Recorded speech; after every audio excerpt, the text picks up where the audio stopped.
Assalamualaikum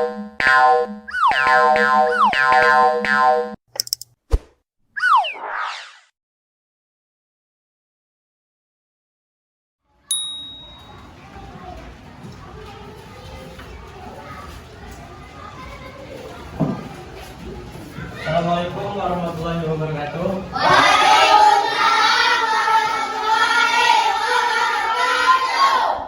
Pagi anak-anak. Apa kabar hari ini? Alhamdulillah sehat. Oke, untuk memulai pembelajaran hari ini, marilah kita berdoa. Ketua kelasnya mana? Pimpin doa. Sama-sama baca doa dimulai.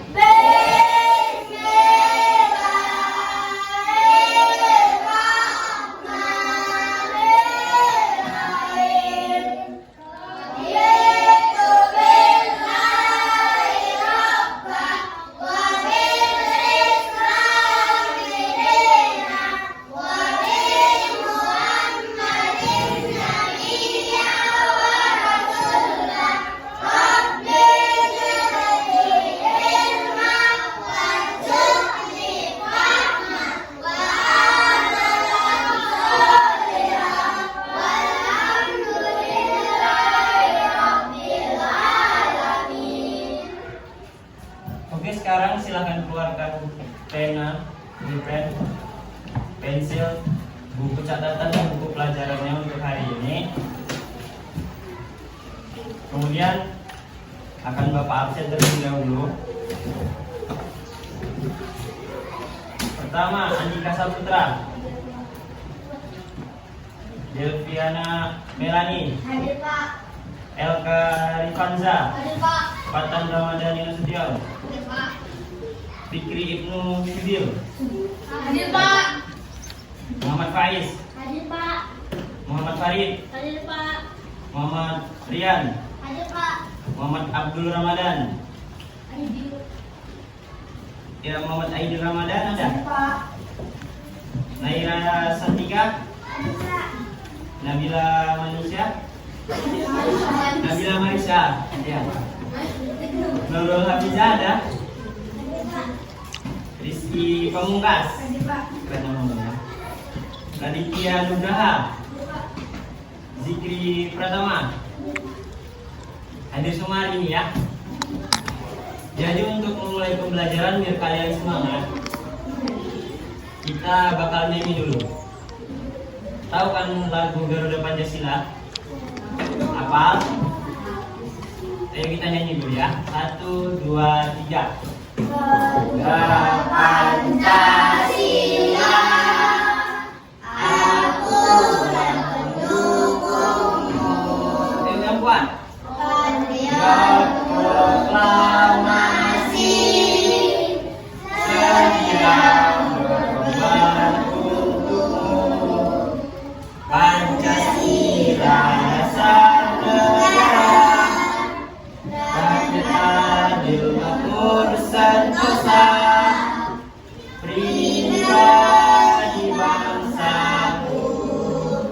Ayo maju, maju, ayo maju, maju, ayo maju, maju, maju.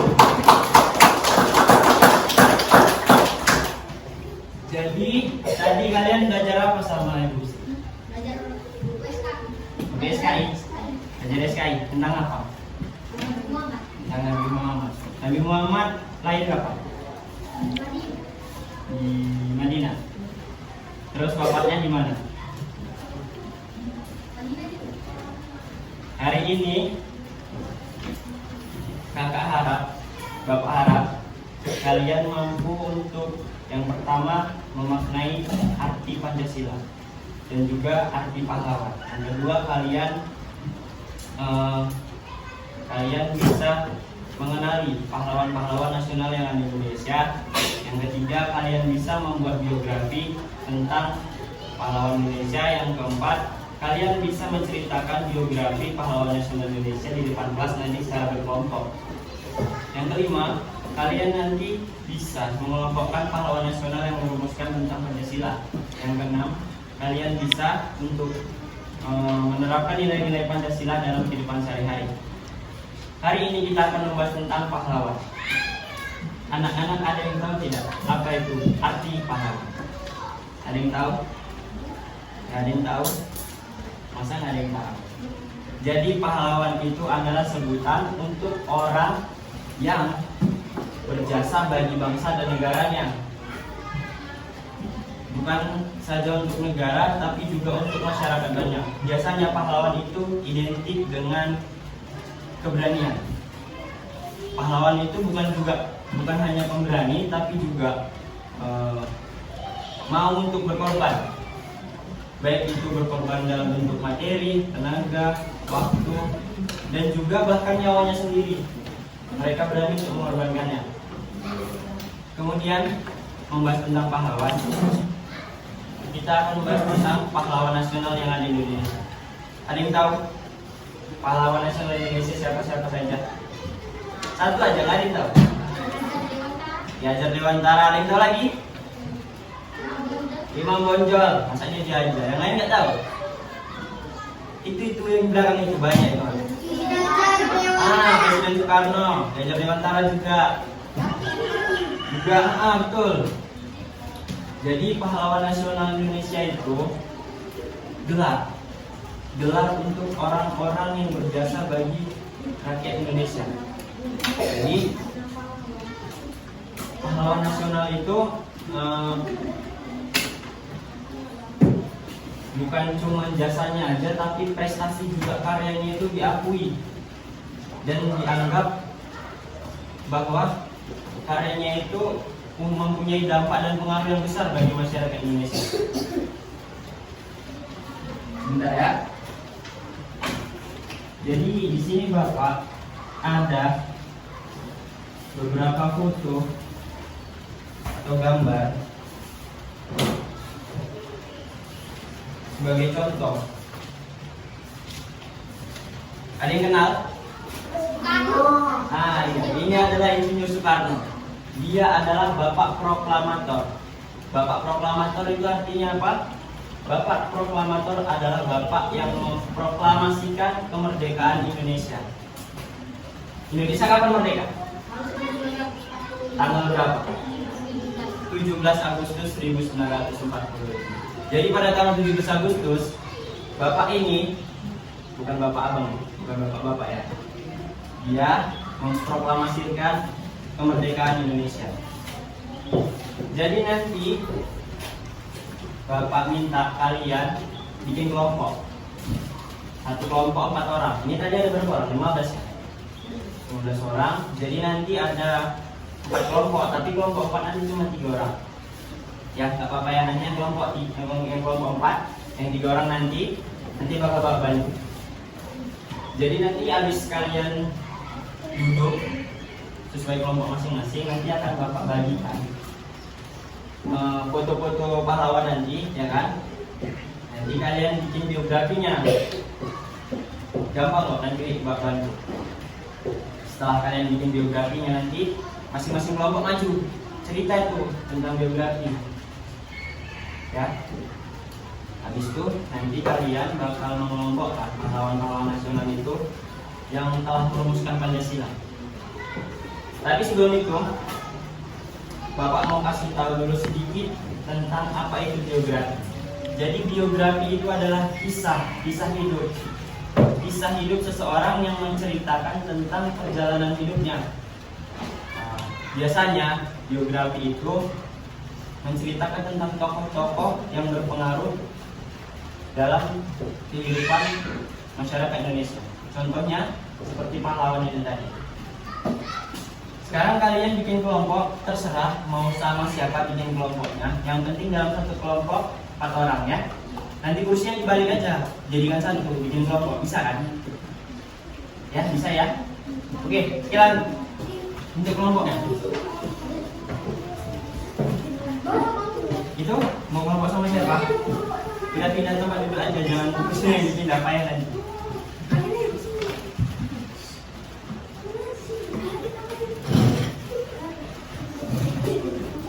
Ini 3 orang aja. Oh, hanya 2 orang ini.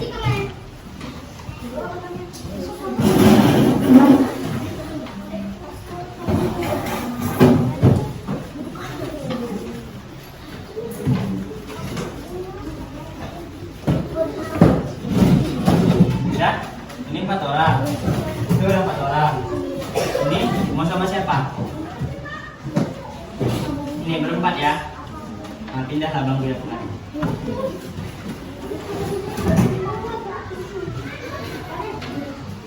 Bisa? Ini, mari aja nggak apa. Angkat kursi. Bisa? Buat ya.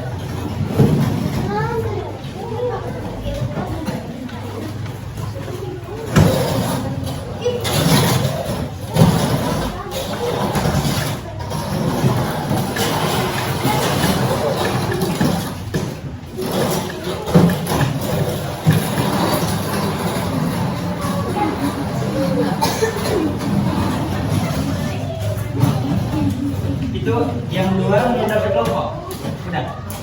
Sini aja. Sama dia ya, 3 ya. Kursinya di sini ya. Biar ada. Kursinya coba nggak bisa.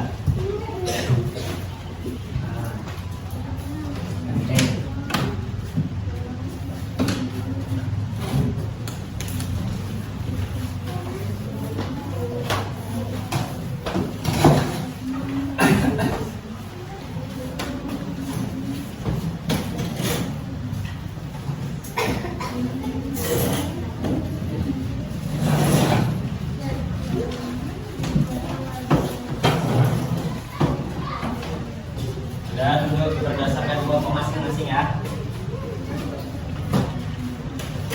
Jadi nanti satu kelompok bakal Bapak kasih satu gambar pahlawan nasional. Nanti kalian berdasarkan gambar itu cari informasinya, mau dari buku pelajaran, dari majalah, dari koran, atau cari di buku-buku perpustakaan, bebas. Pokoknya kalian cari informasinya ya.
Oke, masing-masing kelompok udah dapat ya, masing-masing udah dapat satu foto. Jadi Bapak minta itu nanti cari informasinya, terus bikin biografi. Bapak kasih waktu kalian 10 menit. Bisa? Ya, untuk mengerjakannya ya. Bapak tunggu 10 menit aja ya.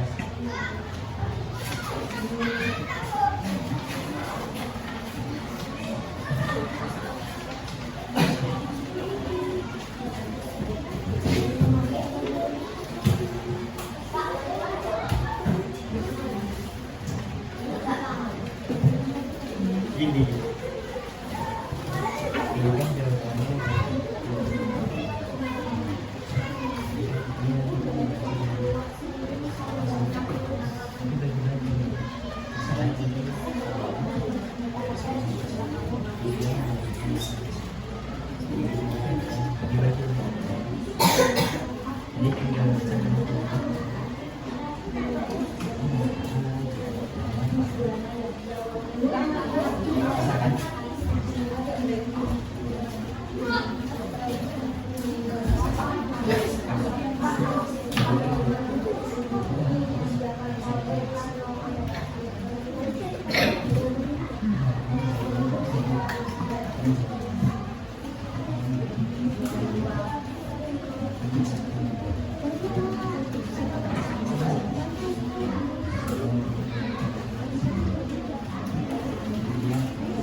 udah selesai. Yang nomor 1 udah siap. Udah siap maju. Kelompok 2 udah. Kelompok 3 udah. Udah. Belum. Yang kelompok 4 udah. Ya. Jadi yang belum nanti bakal Bapak panggil belakangan aja, nggak apa-apa ya. Mana dulu ya? Siapa yang mau maju dulu? Yang mau maju dulu siapa? Maju. Eki, udah maju.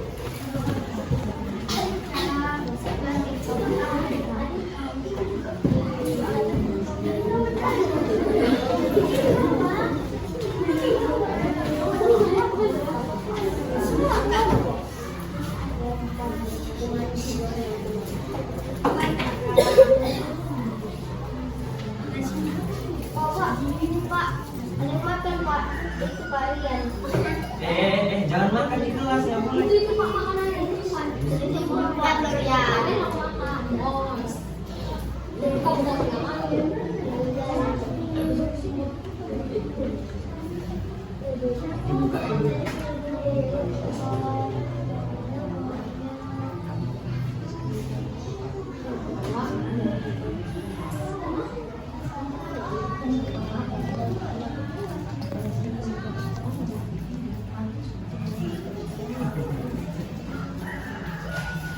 Assalamualaikum kawan-kawan, saya akan menjelaskan Jawab dulu salamnya loh. Jawab dulu salamnya. Masa kawan Assalamualaikum kawan-kawan. Waalaikumsalam. Saya akan menjelaskan tentang Soekarno.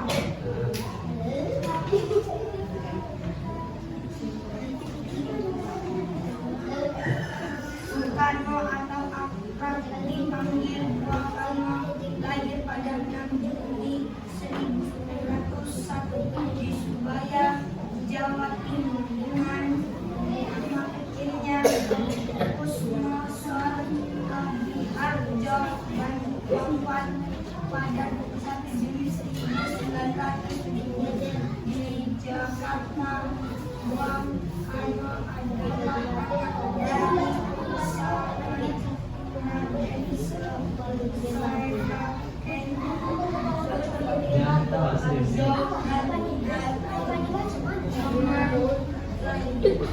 yang lainnya perhatikan kawan yang maju ya. Jangan cerita ya.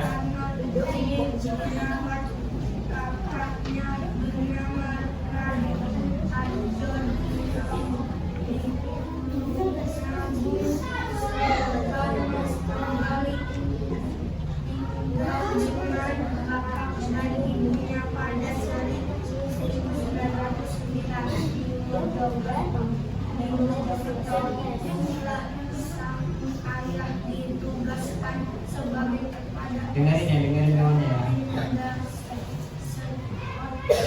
dan pun sekolah di tempat itu. Sejak tinggal kembali bersama orang tuanya, Soekarno menggantikan namanya dari Kusmo menjadi Soekarno agar dirinya tidak sakit-sakitan lagi dan dapat tumbuhan sehat. Sejak kecil Soekarno sudah menjadi anak yang berprestasi, bahkan banyak itulah sebabnya berdasar Soekarno dikenal Malaysia.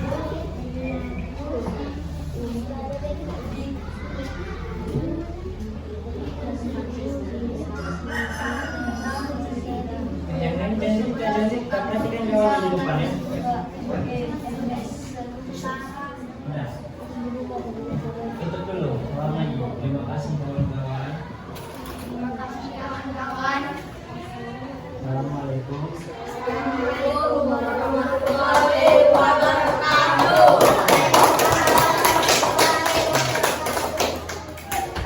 Siapa lagi mau maju? Kelompok mana? Kelompok 4 ya? Maju. Boleh.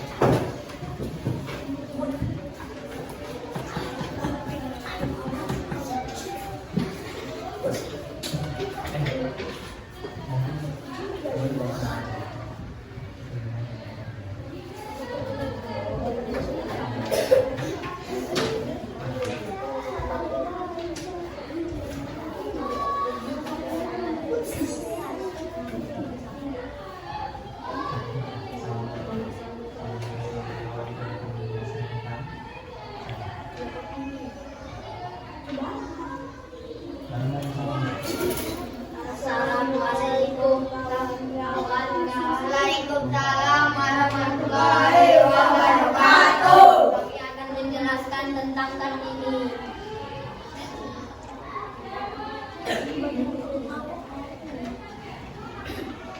Era Kartini lahir pada tanggal 21 April 1879 di kota Jepara. Karena pilihannya itulah hari lahirnya, kemudian dari hati sebagai hari Kartini untuk menghormati jasa jasanya pada bangsa Indonesia. Kartini lahir di tengah keluarga yang berasal dari keluarga priai atau kelas bangsawan Jawa.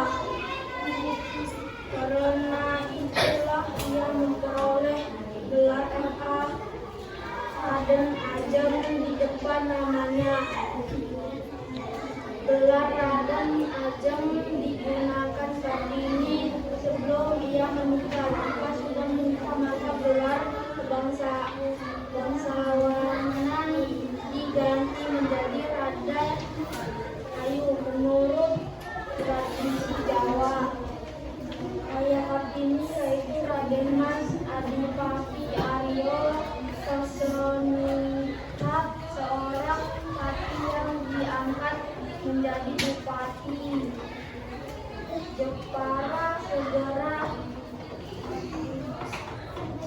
Kartini lahir.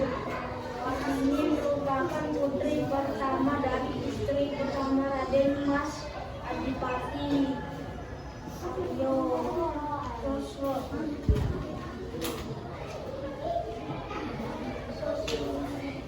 Sosroningrat, namun bukan dari istri utama. Ayahnya merupakan putra dari Pangeran Aryo.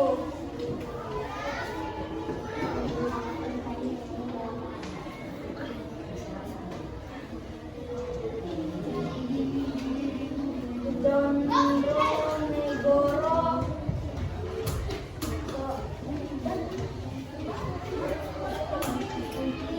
seorang bangsawan yang menjabat sebagai bupati Jepara. Beliau ini merupakan kakek dari R.A.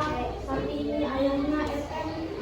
Sosroningrat merupakan orang yang terpandang serta posisinya kala itu sebagai bupati Jepara. Kala Kartini dilahirkan, ibunya yaitu M.A.N. Gasira merupakan anak dari seorang kiai atau guru agama di Telukahur, Surabaya. Jika diteliti lebih dalam, Kartini merupakan keturunan dari Sri Sultan Hamengkubuwono IV. Bahkan ada yang mengatakan bahwa ayahnya berasal dari kerajaan Majapahit. M.A.N. Gasira merupakan bukanlah putri dari keturunan bangsawan, melainkan hanya dari rakyat biasa saja. Karena pada peraturan kolonial Belanda yang ketika itu mengharuskan seorang bupati harus menikah dengan bangsawan. Akhirnya ayah Kartini kemudian mempersatukan seorang wanita bernama Raden Ajeng Koerjan. Ini merupakan seorang bangsawan keturunan langsung dari Raja Madura pada masanya. Setelah perkawinan itu kemudian ayah Kartini diangkat menjadi bupati Jepara, menggantikan posisi ayah kandung dari Raden Ajeng Koerjan, yaitu R.A. Surowibono. Kartini merupakan anak kelima dari 11 saudara kandung dan kiri. Dari saudara kandungnya, Kartini merupakan putra kedua. Kakeknya adalah Pangeran Aryo Sosroningrat, sempat diangkat menjadi bupati. tahun dan dikenal pada pertengahan abad ke-19 sebagai salah satu tempat wisata yang memberi pendidikan barat kepada anak-anaknya. Pada tahun itu, Soeharto seorang yang pintar dalam bidang bahasa. Sampai usia 12 tahun, Kartini diperbolehkan bersekolah di ELS Europees Leger School. Di sana ia belajar bahasa Belanda. Namun pada umur 12 tahun ia harus diganti rumah karena tidak bisa karena kepandaiannya dalam bahasa Belanda. Maka di rumah ia mulai belajar sendiri dan menulis surat untuk kedatangan korespondensi yang berasal dari Belanda. Yang mendukungnya adalah Rosa Abendanon. Dari sana dia mulai tertarik dengan pola pikir yang dimiliki oleh perempuan Eropa dari surat kabar majalah serta buku yang dia baca. Hingga kemudian dia mulai berpikir dan berusaha untuk memajukan perempuan pribumi karena dalam pikirannya kedudukan wanita pribumi masih tinggal jauh atau memiliki status sosial yang cukup rendah kala itu. R.A. Kartini banyak membaca surat kabar atau majalah-majalah dari kebudayaan Eropa yang dimiliki langganannya dengan berbahasa Belanda. Dia usianya yang masih 20 tahun. Dia bahkan sudah banyak membaca buku karya Louis Paperos yang berjudul Descent Trap karya Mark Eden, Augusta David, serta berbagai roman-roman berpikiran satiris yang semuanya berbahasa Belanda.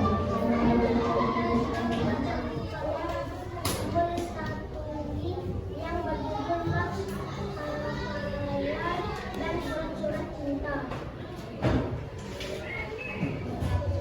Kartini meninggal pada usia 25 tahun dan jasadnya dimakamkan di Desa Betul, Kecamatan Gunung Lembang.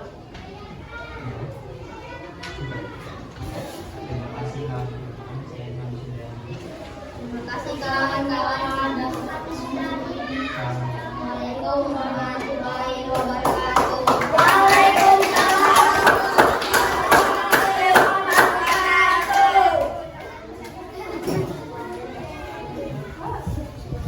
Yang maju-maju. Setelah lulus dari AMS pada tahun 1927 dan kuliah di Sekolah Hakim Tinggi Jakarta.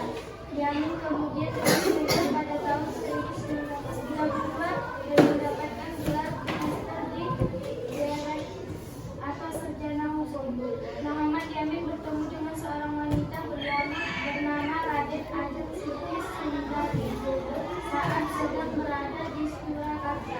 Sejak saat itu ia pun jatuh hati pada gadis bangsawan asal Kadilangu. Demak Ekuadik muda 5 tahun dari dia tersebut. Jatuh cinta rupanya juga membuat Yamin bersemangat mempelajari budaya Jawa. Hubungan Yamin dan Sundari pertama dekat karena Sundari kemudian pindah ke Bandung dan Yamin sekolah hukum di Jakarta. Pertemuan Yamin dan Sundari yang kebetulan sama-sama terlibat dalam kongres kemudian juga membuat hubungan mereka semakin mantap.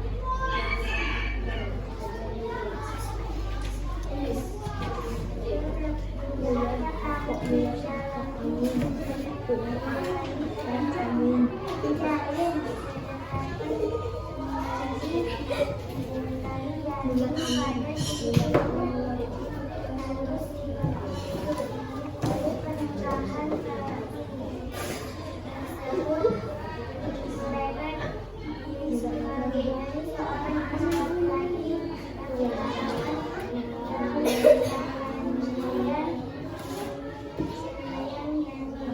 dengan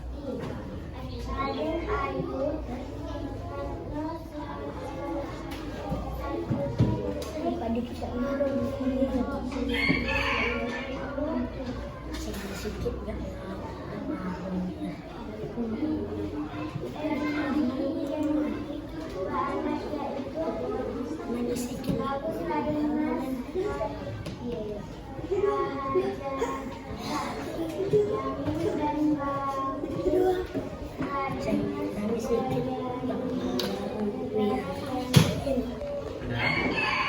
Untuk.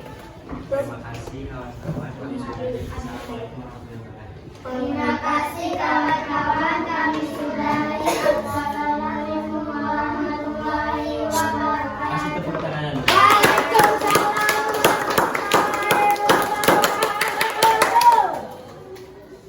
Bentar ya. Jadi kan waktunya nggak cukup. Jadi kelompok 4 kayaknya nggak bakal maju. Oke ya. Oke, terima kasih untuk anak-anak yang sudah maju tadi, yang sudah menceritakan biografi pahlawan nasional Indonesia. Sekarang Bapak mau kalian mengelompokkan pahlawan nasional yang merumuskan Pancasila. Yang pertama itu ada Insinyur Soekarno. Tadi kelompok 1 yang dapat Insinyur Soekarno. Kelompok 1 ya. Habis itu Muhammad Yamin. Kelompok berapa? Kelompok 2. Terus Dr. Supomo. Dr. Supomo kelompok berapa? 3. Kelompok 3. Ketiga pahlawan ini adalah pahlawan yang merumuskan Pancasila. Nah, kalian tahu kan Pancasila? Tahu kan? Hafal nggak? Hafal. Sila pertama apa bunyinya? Ketuhanan Yang Maha Esa. Oke, cukup.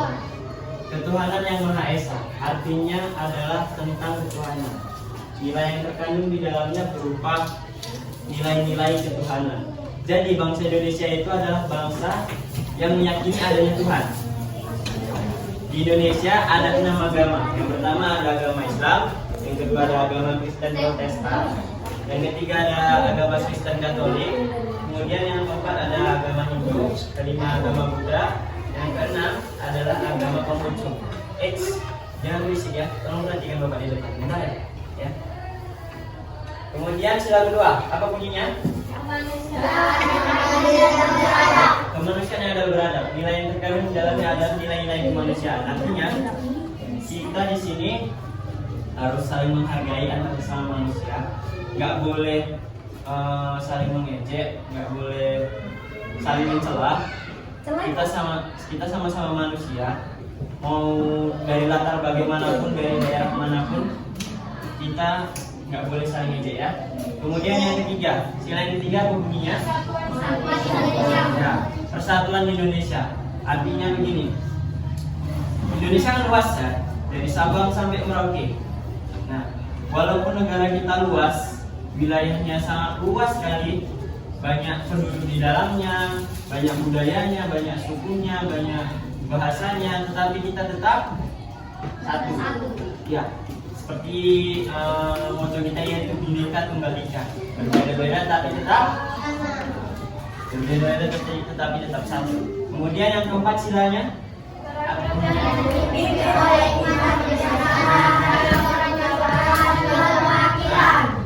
bunyi sila keempat ini mengandung arti bahwa kita ini hidup di dalam negara yang menerapkan nilai hukum. Artinya semua orang rata hak dan kewajibannya. Jangan salah, kita sebagai masyarakat Indonesia bisa memilih presiden. Kita juga bisa memberhentikan presiden dari jabatannya. Itulah tadi. Karena kekuasaan terbesar itu ada di tangan rakyat, termasuk kalian, para calon penerus bangsa. Kemudian sila yang kelima bunyinya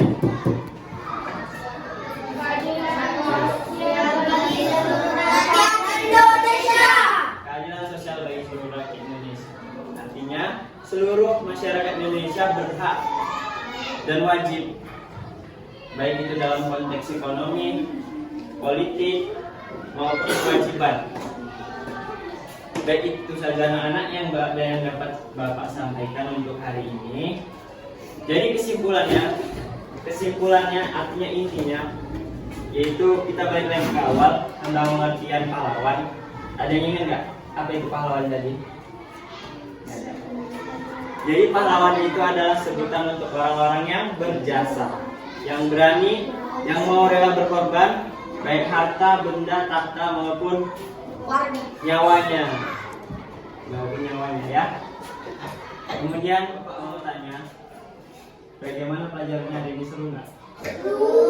Menyenangkan nggak? Mau nggak kita belajar lagi? Sekarang apa nanti? Nanti aja lah, habis aja lah lagi, jumpa lagi ya. Terus untuk tindak lanjut, Bapak nanti bakal kasih tugas kelompok untuk kalian. Ya.